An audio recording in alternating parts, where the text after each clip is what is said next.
Hello and welcome to the first Accounting Excellence webcast for accountants in business. Today we'll be talking about VAT reclaim and how automating your travel and expenses can help your bottom line. My name is Francois Badenhorst. I'm the business editor at AccountingWEB, and joining me today we have Neil Warren. Hi Neil. Good morning. Neil is an independent VAT expert and author. Thank you for joining us, Neil. Sitting next to Neil, we have Brendin Cohen, a Senior Business Development Executive at VAT IT. Hi, Brendin. Hi, Franz. And I guess we'll address the elephant in the room. You're also South African, so the ratio is 50% today, folks, so you're in for a treat. Sitting, and last but not least, we have Tim Page, a Senior Director at SAP Concur. Thank you for joining us, Tim. Good morning. A few housekeeping issues before we get started today. If you have any technical issues, don't worry. The session will be available on demand. But if you have any trouble, please email us at hello@accountingexcellence.co.uk. We'll be happy to help. This is also a live interactive session, so if you'd like to ask any questions, just use the chat window to the side of the video that you're watching right now. We'll answer as many as we can while we're on air, but if we miss any, we will cover it in the post-event wrap-up. Moving on to the agenda for today, we have 4 key themes we'll be looking at: myth-busting around VAT reclamation, looking beyond T&E, choosing and managing your tech, and making the most of your opportunities. We'll also have some time at the end of the webcast to answer any questions you might have. Like I said earlier, so make sure you use the chat box. We have a lot to cover today, so we'll get right to it. The first session will focus on myth busting around VAT reclaim, and our first myth is reclaiming VAT on mileage isn't worth the effort. So moving to you first, Neil. Why is it worth the effort? Yes, it's definitely worth the effort because there is a VAT saving as an input tax claim to be had.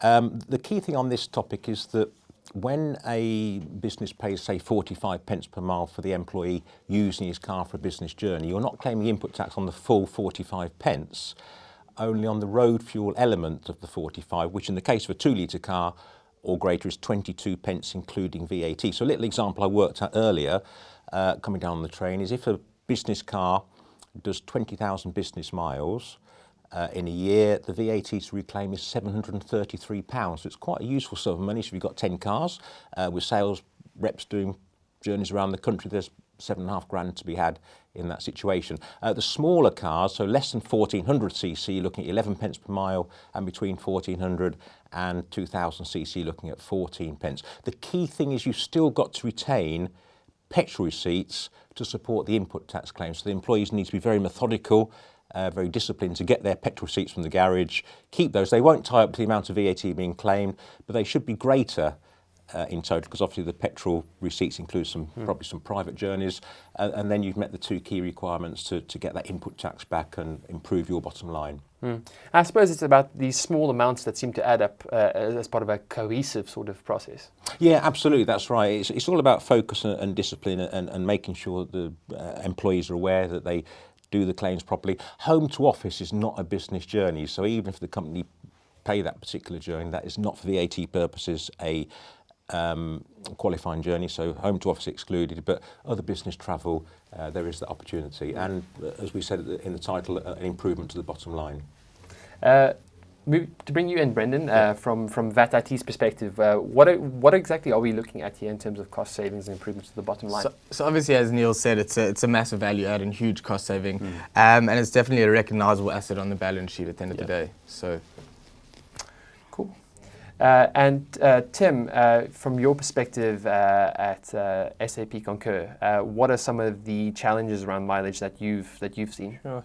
So mileage is certainly one of the most complicated expense types to recover in the UK, particularly with a traditional paper-based process. There's a lot of information. Neil's mentioned a lot of those different things, different car engine sizes.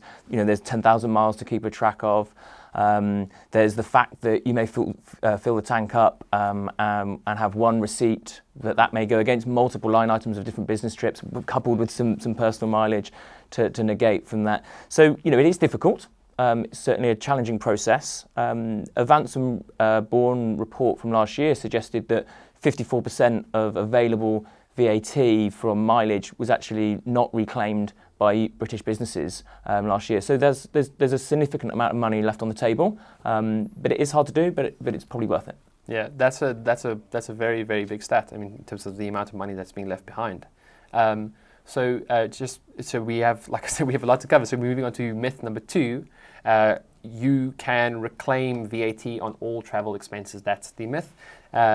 So Neil, to what extent is this true? Yeah, a lot of it is true. For example, rail fares and airfares have no VAT on them. Basically, the legislation says any form of transport with more than 10 passengers is zero VAT. So there's no input tax to claim on airfares or rail fares or boats or ships. In the case of taxis, tax is obviously less than 10 passengers, but most taxi drivers are not VAT registered. They're below the VATable threshold. So again, most taxi receipts you get at the end of a journey, there's no VAT to claim. So we're looking at things like the petrol receipts, car hire expenses, and those sorts of costs rather than the more common forms of public transport. Obviously, buses is excluded as well because there's more than 10 passengers. Yeah. And Brendin, from what's your perspective on myth number 2? So Neil obviously covered the domestic VAT recovery or VAT systems and whatnot. But from my perspective and a foreign perspective, we can recover from all 28 member union states. Obviously, each VAT authority applies the rules differently. But generally speaking, we can recover 20% of the VAT from any travel and entertainment cost that is incurred whilst travelling abroad within the EU and specific other countries, which we can get into a bit later. Yeah. The third myth that we have is an old favourite of AccountingWEB members. Dealing with HMRC is too complicated. To go to you again first, Neil. How difficult is it to deal with HMRC on this issue? And could you talk us through what the process is like, and is the guidance clear? Yeah, I think what you've got to recognise firstly is there's a lot less compliance work being done by HMRC. Now, that's not saying that we've got carte blanche to do what we want, far from it. But when it comes to HMRC compliance visits or checking, they're looking at really the risk areas of VAT, like partial exemption and large capital expenditure on land and property. VAT on travel expenses and subsistence costs is quite low key for them. So their main priority, if they did a compliance visit, would be look at the system, look at the way that employees put their claims in, who authorises them, are the employees only claiming for business journeys and not to the local football match and things like that.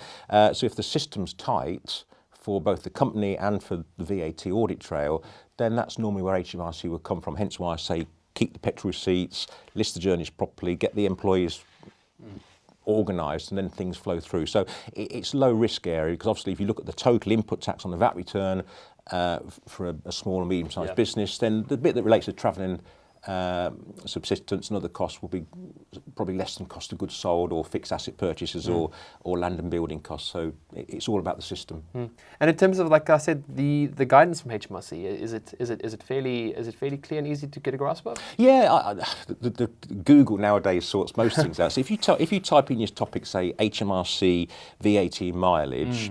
On Google, HMRC manual is a good one to put. You put the word manual, then it takes you to the HMRC manuals. The good thing about going to the manuals rather than the public notices is that the manuals are used by HMRC's own inspectors and officers. So that's, if you like, that's what they're following. So if you follow what they're looking for, then you can't go far wrong. But normally, the good thing about this particular topic, it's not been subject to lots of change over the years. So I was an inspector in 1983 to 1996, and I don't think the rules are any different. You can still claim on these expenses in the usual way. There's been a slight tinkering with business entertainment on overseas customers, but by and large, it's been fairly much status quo throughout a long period of time. Tim, is this something that this something that you hear quite frequently from your customers? Yeah, it is. I think that there's lots of intricacies to the UK rules, and whilst Neil, as an ex-inspector and someone who feels like he understands rules really well, often, a typical SME just doesn't have that expertise and knowledge, so it can be difficult to track lots of things, and it's difficult to capture the right information. I don't think I've ever seen a paper-based spreadsheet that asks a business traveller if their parking expense is on or off the street. And these drive different tax rules, but your typical business traveller just simply doesn't know these things. So it is difficult. And as I say, a typical SME just doesn't have the manpower to manage and keep on top of it. And I also agree the basis has stayed the same.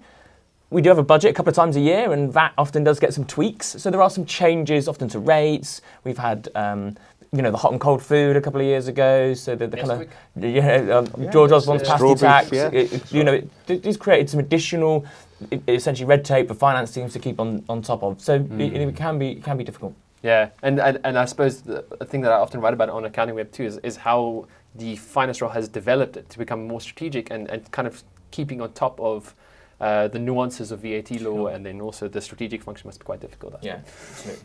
And Brendin, how does VAT IT work with HMRC to kind of help with these issues? So we offer capture and compliance service, but we'll get into the problem solving a bit later with Tim and around the tech. There are some stats that I'd love to share with the audience. That 27% of claimed invoices, 27% of invoices claimed by employees or by companies are non-compliant invoices.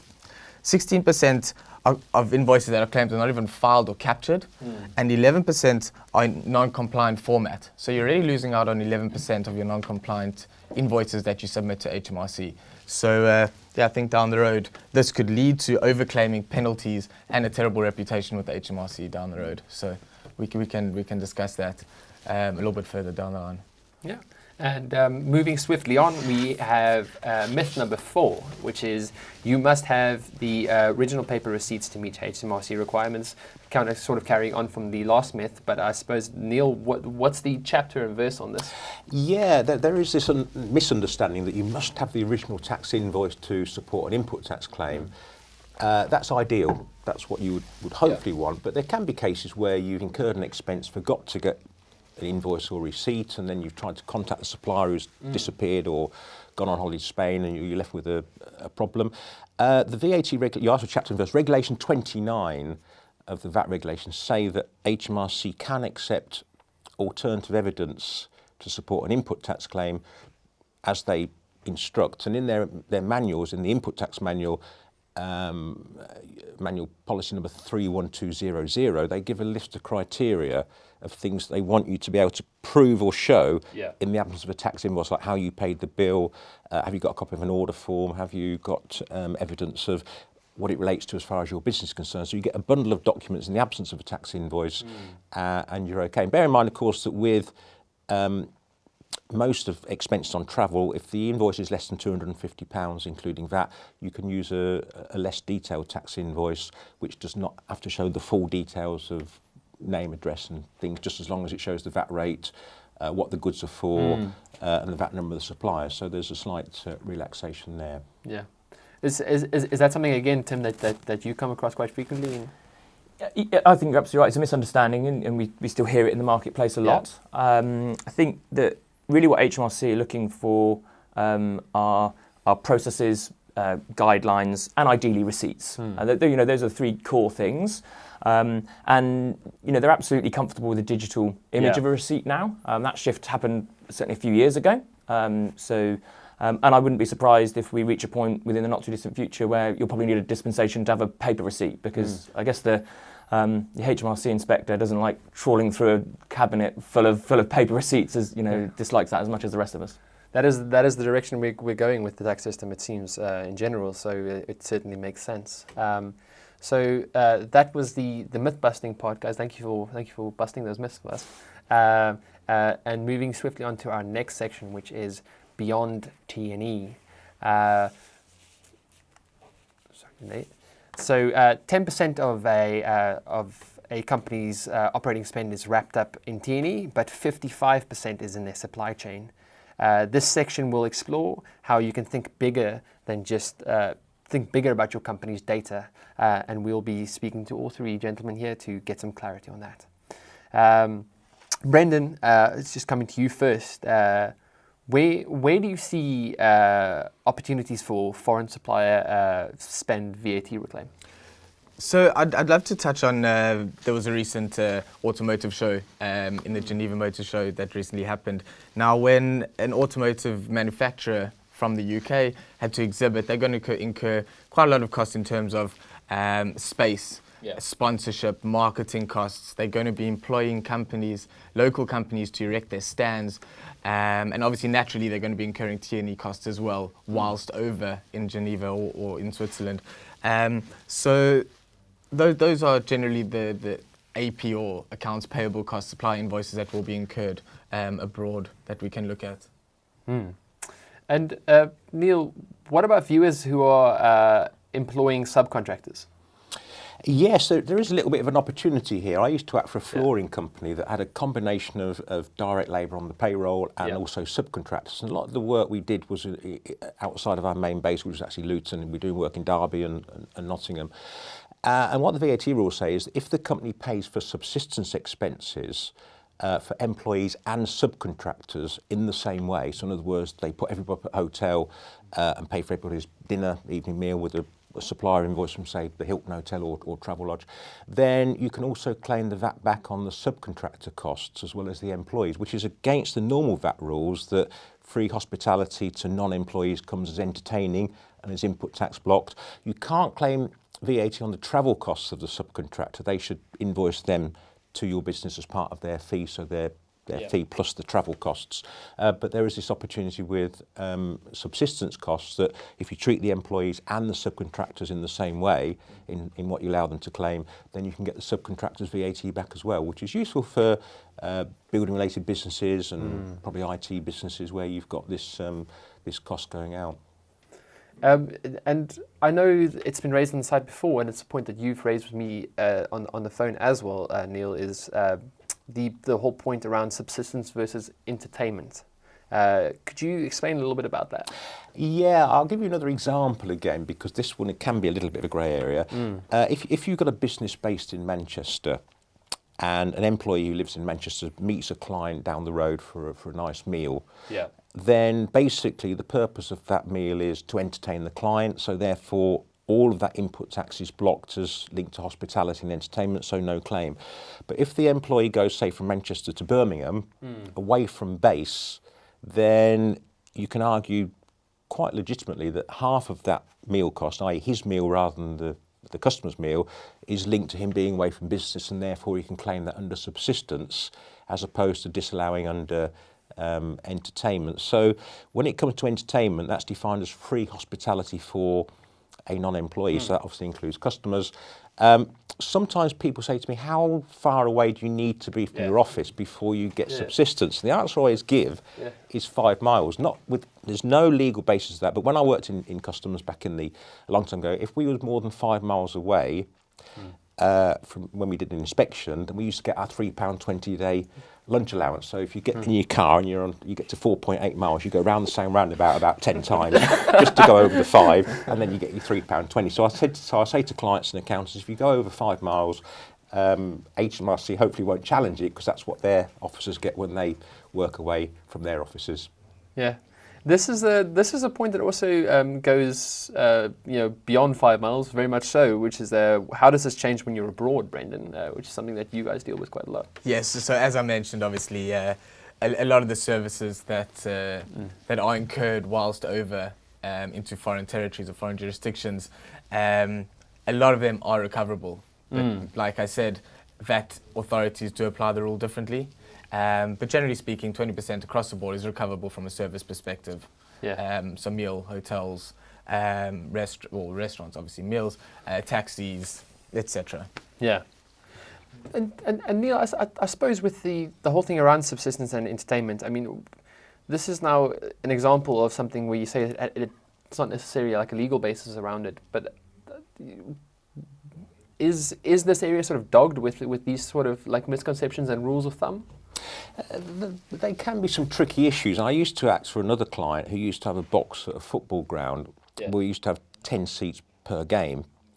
And sometimes it was all employees, so therefore hospitality for an employee, you get the whole lot of that back. Sometimes it's all customers, so you lose all the VAT. And sometimes there's a mixture of the two. And you've got to ask the question, are the employees there to have a good time themselves and to watch the game, enjoy the free food and drink? Therefore, that's fine, because entertaining employees is fine with events or Christmas parties. It's classed as a motivational expense, basically, which is why it's VAT deductible. But if the employees are there to look after the customers and host the customers, then the whole thing then becomes input tax block. So you're looking at the role of the employees, and the definition of entertainment is basically hospitality of any kind without a charge. Again, sometimes guests come along, spouses or boyfriends, girlfriends, and they pay a small fee. That doesn't then get covered by entertaining, because it's not free entertainment, so therefore the VAT is claimed, and the money you collect in from the spouses or the partners, you then account for VAT as output tax, as like income coming in. So there are a few quirks to think about. Tim, the stat that we mentioned at the start of the section around 55% of a company's operating spend.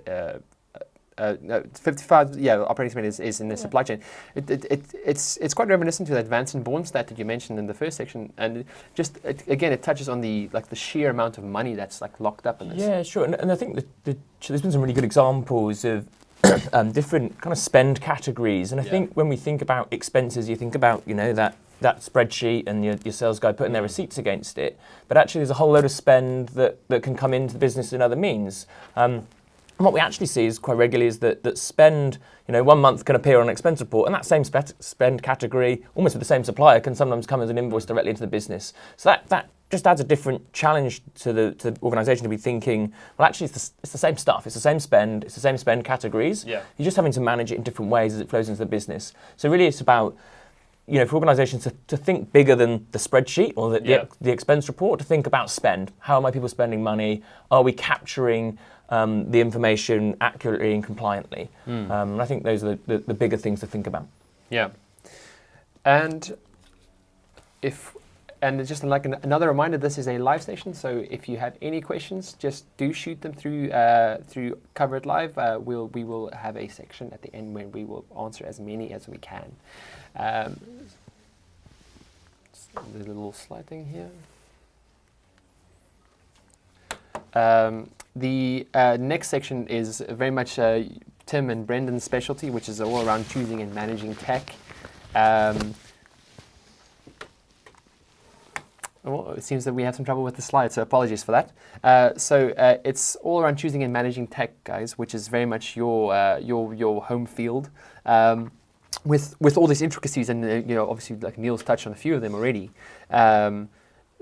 There must be an opportunity for automation in some way, and technology to play a part in helping our FDs and CFOs, and specifically helping the bottom line, as is the theme of this whole session.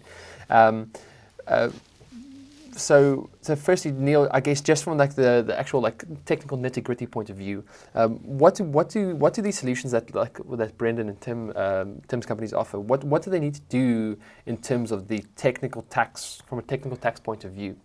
Yeah, I think really it's when you're looking at high volume transactions and lots of volume coming in from different sources, the system's got to be working basically, which can be a combination of training or things that appear on screens that you can't claim this or whatever.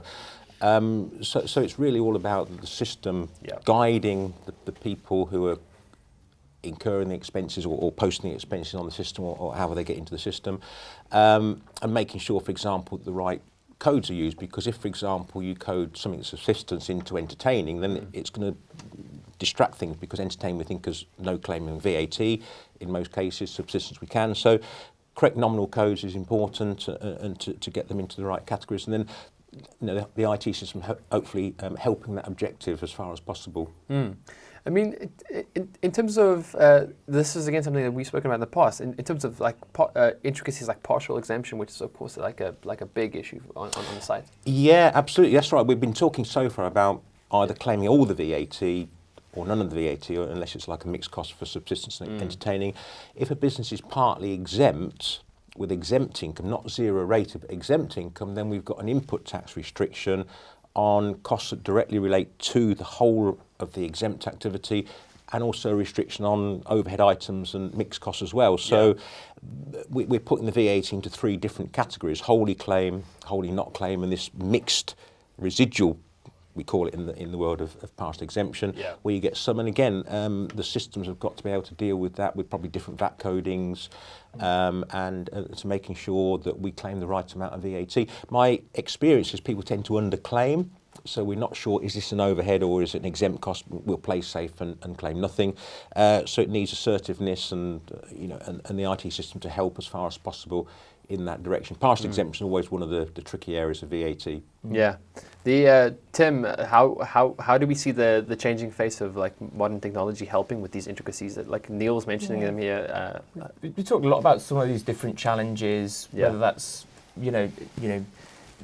they come from things like data entry, they come from manual calculations, they come from duplication of effort and the time it takes to do these things, and these are all really symptoms of the traditional paper-based process rather than necessarily the VAT system itself.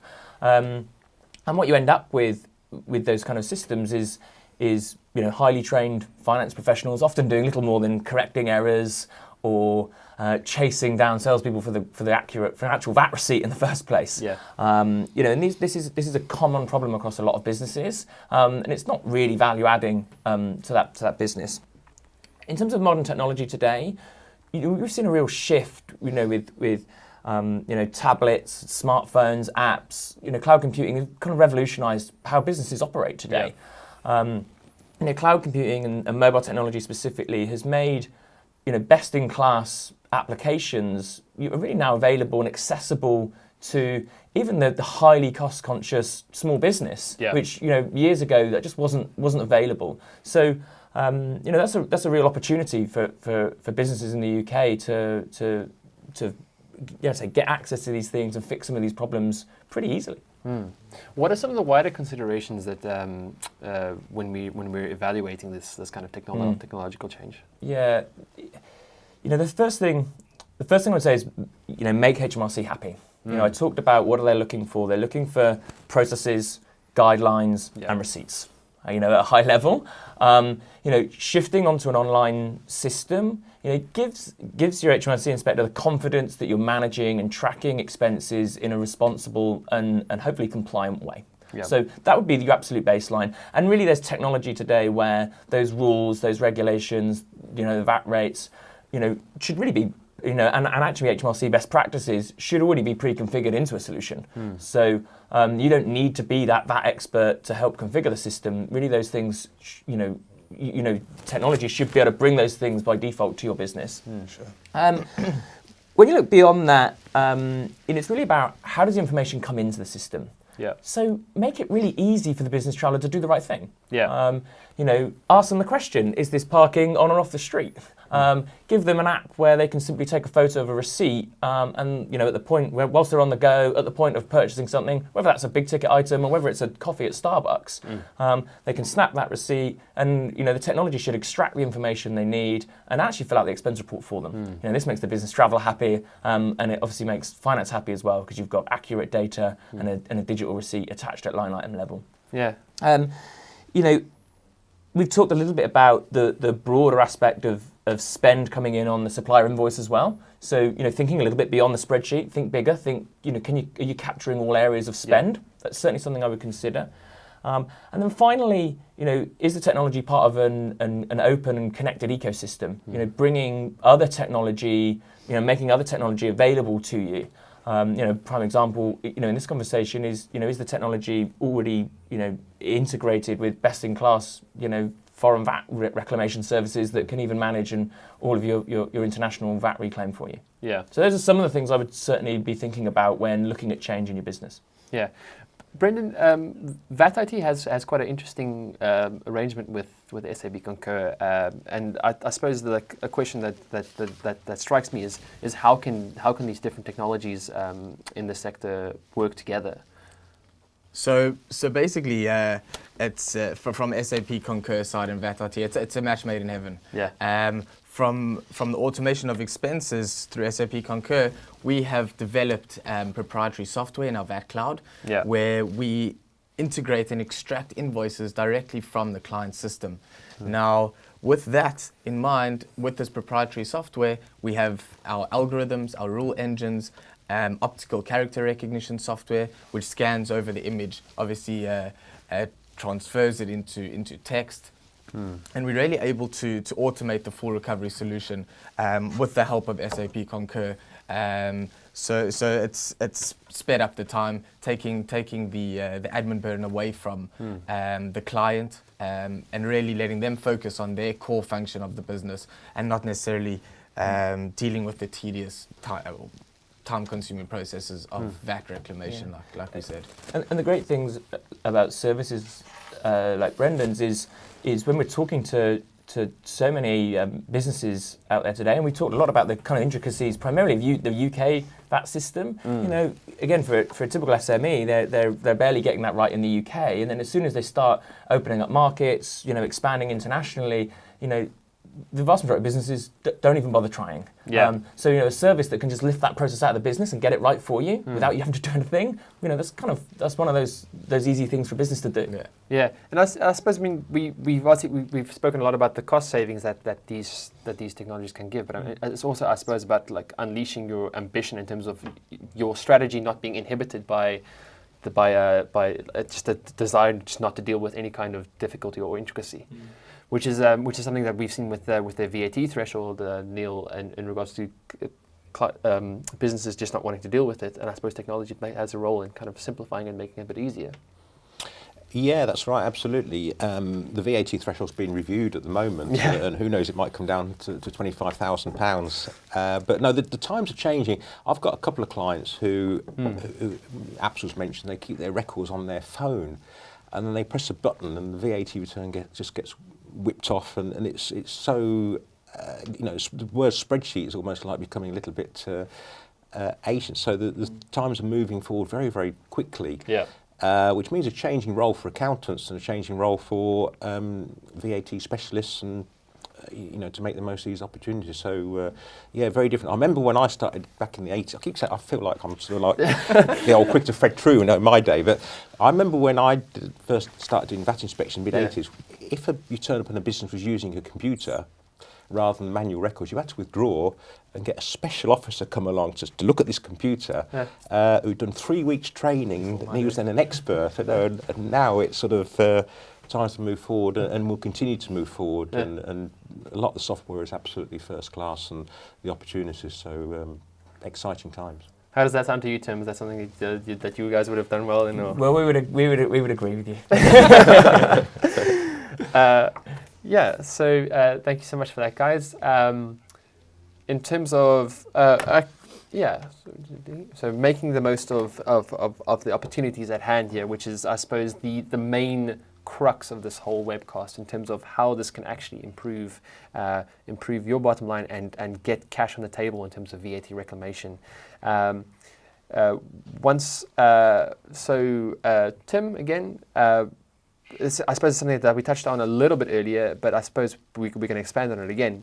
Is that once viewers get their VAT right using technology, what are some other opportunities that they can look out for? Well, interestingly, to kind of start with, I mean, I think Neil touched on a good point. We're seeing a kind of a changing way of how finance teams need to operate, and the changing role of accountancy. You know, the day of the management accountant and accounts payable, you know, being data processors, you know, is quickly moving on. And then the expectation now is that those departments are really an insight-led growth engine for the business, providing rich management intelligence into a finance director who's now becoming really the key strategic partner to the CEO or the managing director. They're the ones driving better business decisions in the business. And really technology's the enabler. It frees up time, frees up capital, frees up resources in your business, so that you can run your business better and you can move your people up the value chain. I mean, that's absolutely one of the biggest trends that I've encountered in my work at AccountingWEB. Just speaking to different CFOs and FDs is like how much more strategic the role is becoming. It's really incredible to see the transformation.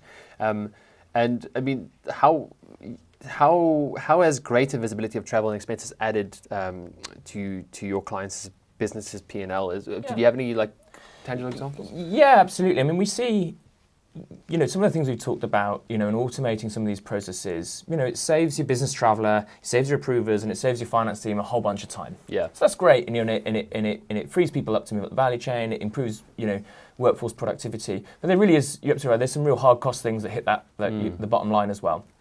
The first and foremost is the significant amount of VAT that's often left as cash on the table. I think we've covered off quite a lot of those items. Yeah. So really that can be almost like a revenue stream running into the business that right now you're not having.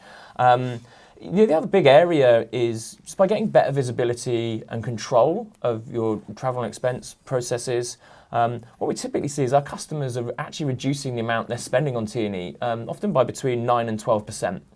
And that's every pound saved on T&E, just like every pound brought back through VAT reclaim is a pound on the bottom line. So we can see very regularly small and medium-sized businesses in the UK that may automate this process and have free up potentially thousands of pounds every month just for those simple things without really having to do anything. Yeah. And it's just thousands of pounds that are going on the bottom line, which is therefore investable in their growth initiatives. Yeah.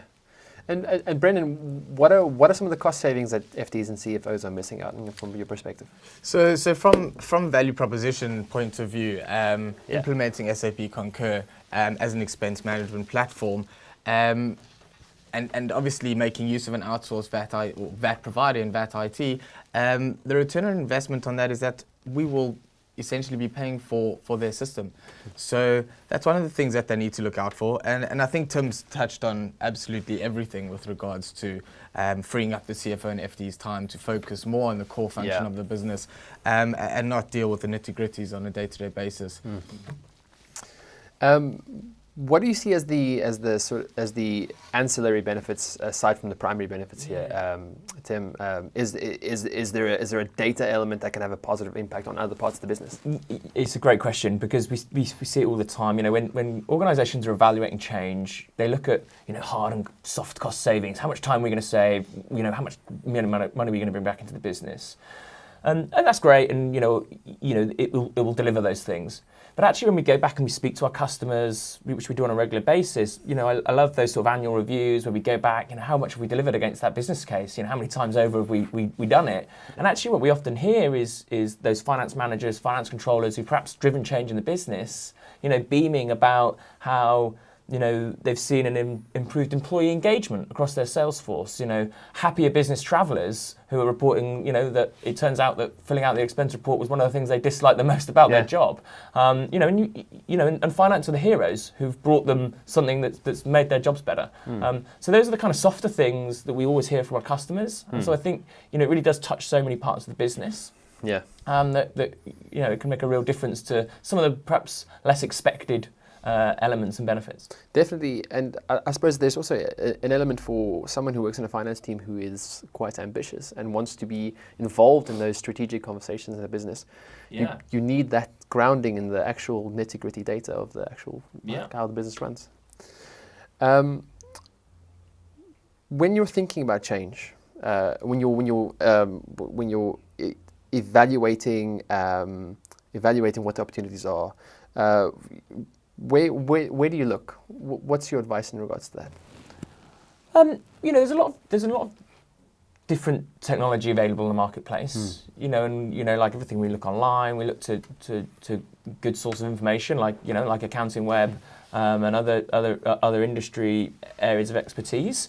And of course, but really looking for a trusted provider. When any technology today, I've talked about some of the benefits of kind of cloud and mobile technology, but one of the other elements is that actually it's become really easy to make a good-looking app. And often it might be, two guys sat in a garage who've made a slick bit of software, but actually what's behind that? And really looking at what does a trusted supplier look like? Have they deployed a service like this to thousands of businesses? Have they been able to do it in a matter of weeks with little effort? Have they, helped manage change within the business? Are they accredited by the ICAEW? Getting that kind of trusted supplier, I think is certainly, those are some of the things I would look for on top of evaluating the tech. It's a really fascinating area, and I'm sure that the standard kind of CFO and FTs that I speak to, certainly technology has been it's been the biggest way they've tried to unlock that sort of strategic element to the job. So moving on to top tips.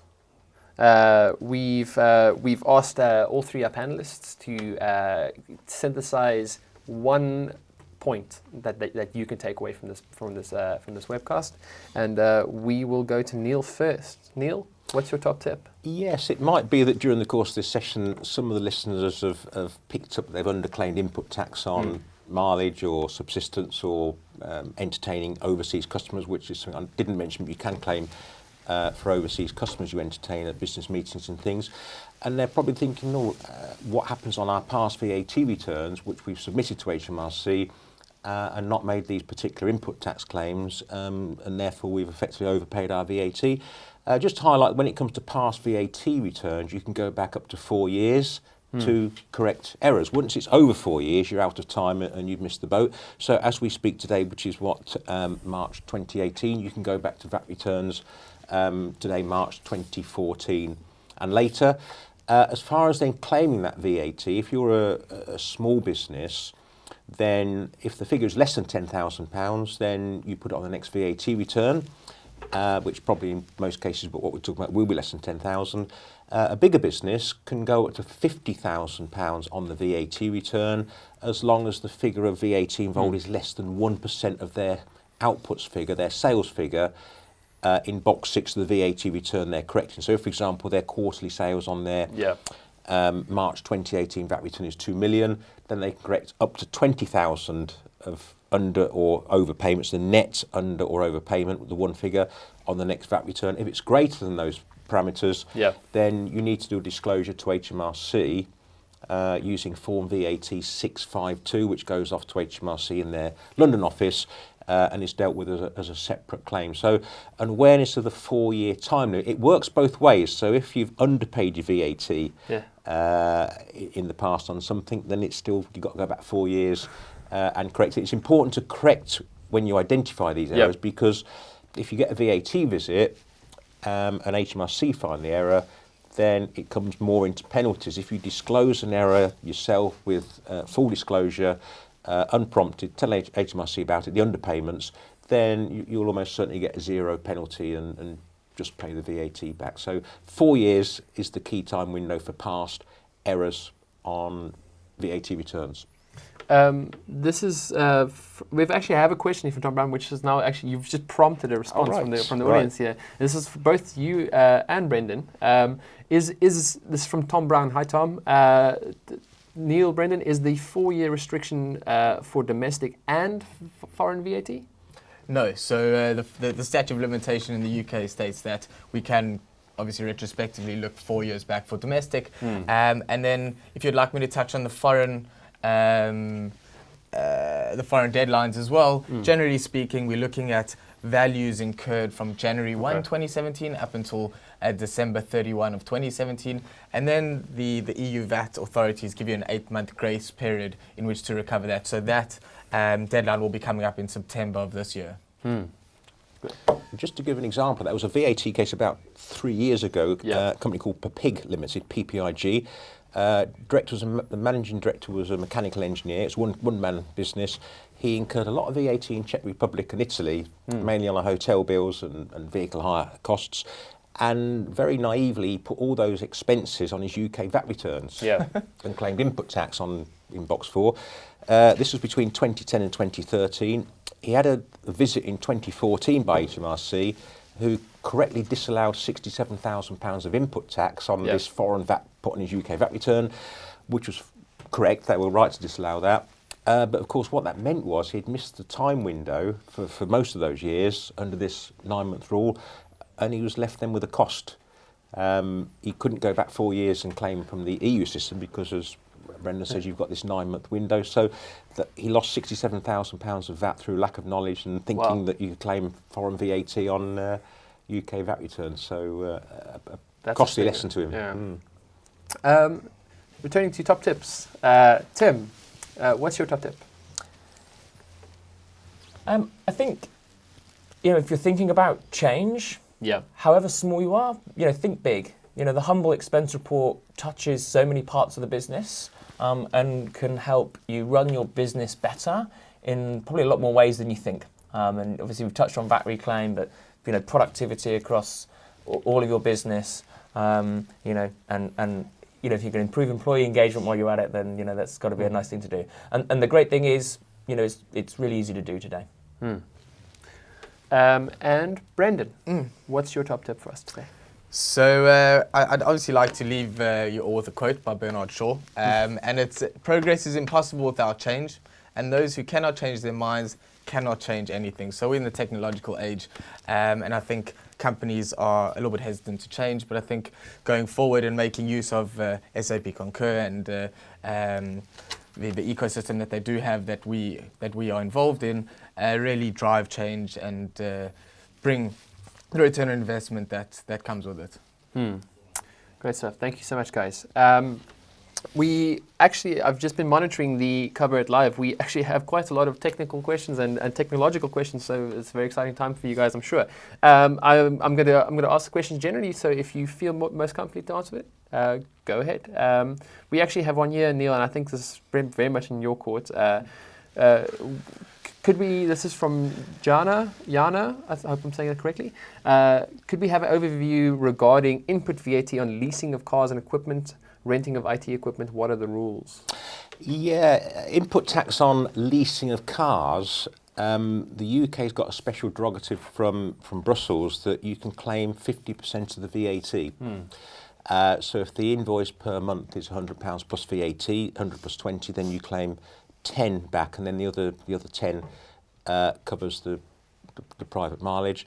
When it comes to leasing of other equipment like photocopiers or computers, then by and large you claim the whole lot. You might say, what happens if the employee uses the computer a bit of Facebooking or personal Twitter or looking at the football websites, whatever it might be. But HMRC ignored the minor use of items in that way. So by and large, be aware of the vehicle restriction, leasing, and no problems on the photocopy. The leasing one is quite good because if you buy a car, a brand new car, 10 grand plus VAT, then your input tax blocked on the car if it's available for private use, so you can't claim any VAT. So leasing, getting 50% back is a much better deal.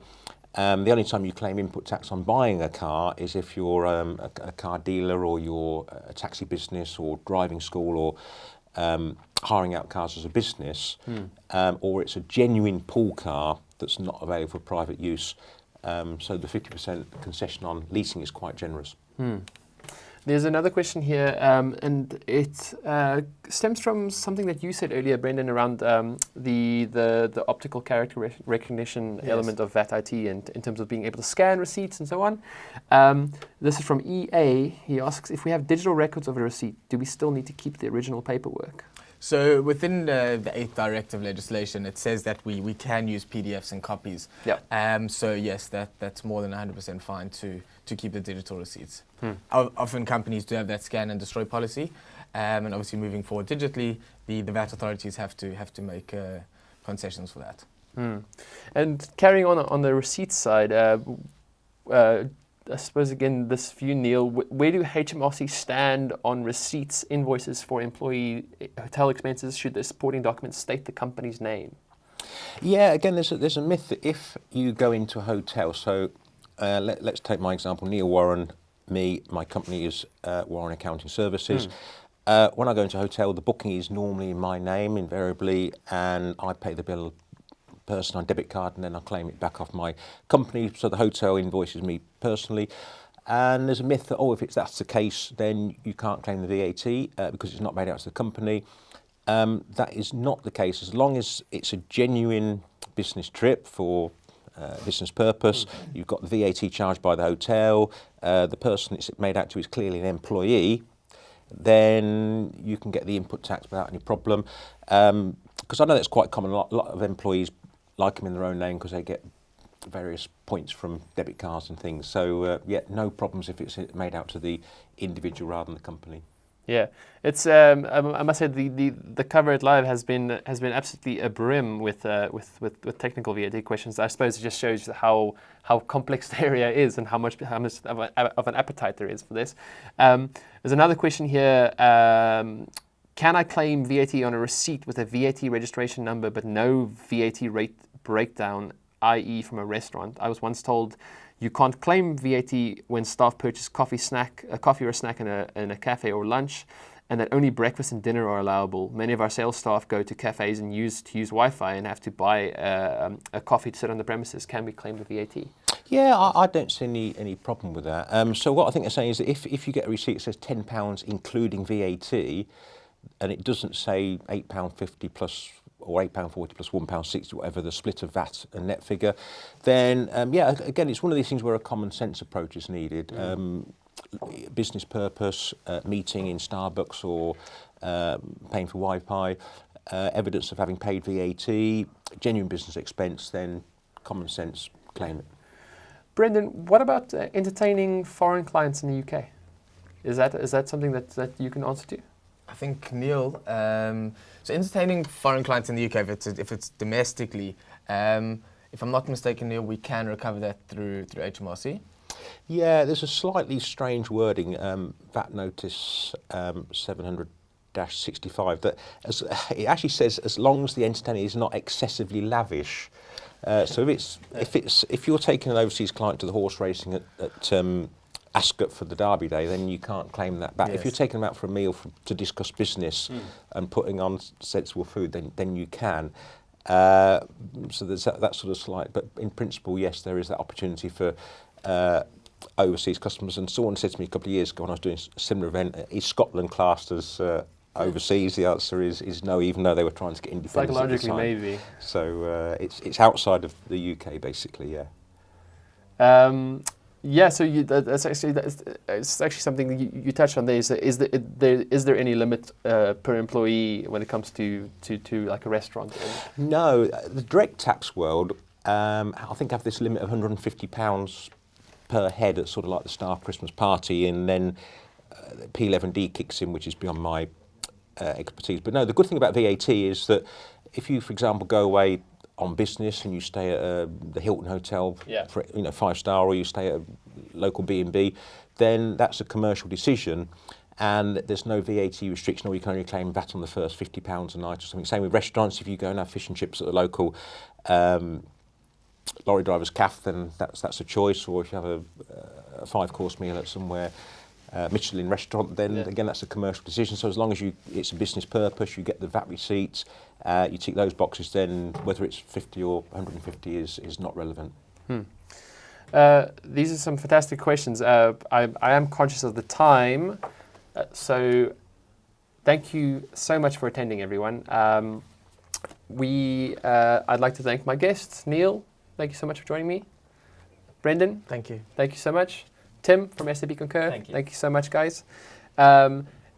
Please give us your feedback via the chat box that you guys have filled with so many technical questions. Thank you so much for that.